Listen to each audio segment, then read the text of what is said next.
Women's Center has been serving the community for 35 years. I'm Jill Horner. This is Comcast Newsmakers. With me this hour is Erin O'Hanlon. She is the coordinator of community initiatives for the Women's Center. Thanks so much for being with us, Erin. Thank you. Even though you're called the Women's Center, you serve a wide variety of people, including men and children. Talk to us a little bit about what you do as an organization. Well, as an organization, we've been in existence. This is our 35th anniversary, and we initially started out in the 1970s providing domestic violence and sexual violence services to the community. From there, we've really grown. We service all of Atlantic County and really parts of beyond Atlantic County as well. But we service men, women, children, families. And really our goal is about safety and how to empower people and to make and enrich their lives that much better.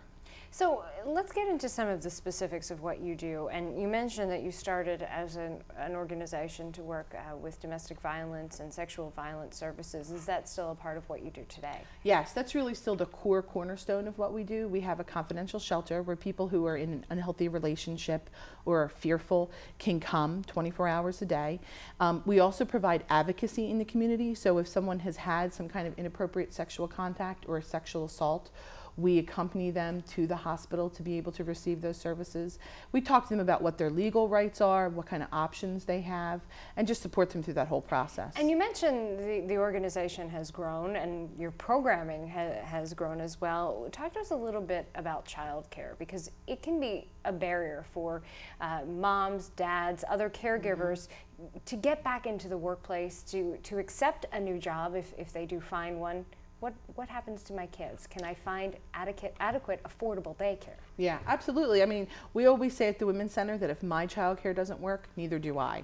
And so it's important to know that there are resources out there, and what we provide is resource and referrals for childcare. What kind of providers are there in the area, family daycare providers in addition to childcare centers, and how affordable are they? We're very invested in affordable, safe childcare. We think that's an important option for everybody in the county. Every family deserves to have that.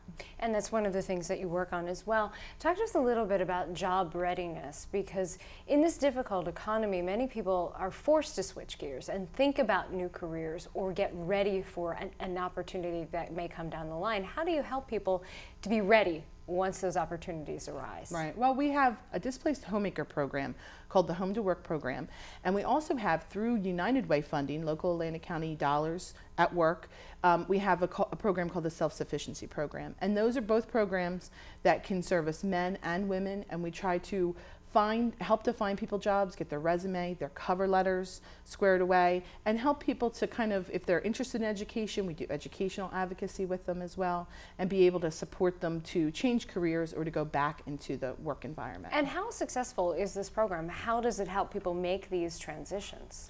Well, one of the things we really do is help people think about not what do they want to do just on an everyday basis, but what do they want to do as a career? So really it's about working with them to find careers and to find work that's going to be fulfilling and supportive for them and be able to support their families in a livable wage. So that's an important piece as well.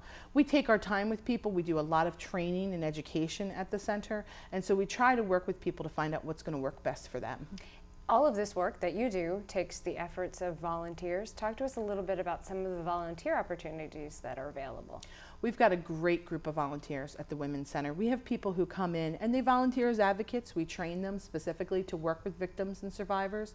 We also have people who come in, they just do special event volunteering, or they do tutoring in our GED program. So we always have an opportunity for people to be able to come in and support, and we have over 200 volunteers. But you're always looking for more. Always, absolutely. Now, some of the volunteers get training when it comes to certain types of services. I'm thinking for your domestic violence or your sexual violence services. Right. We have a 60-hour training that we put them through, and part of that is to be able to work with survivors specifically, to be able to give them everything that they need. All right, thank you so much. Thank you. We've been talking with Erin O'Hanlon, coordinator of community initiatives for the Women's Center. I'm Jill Horner.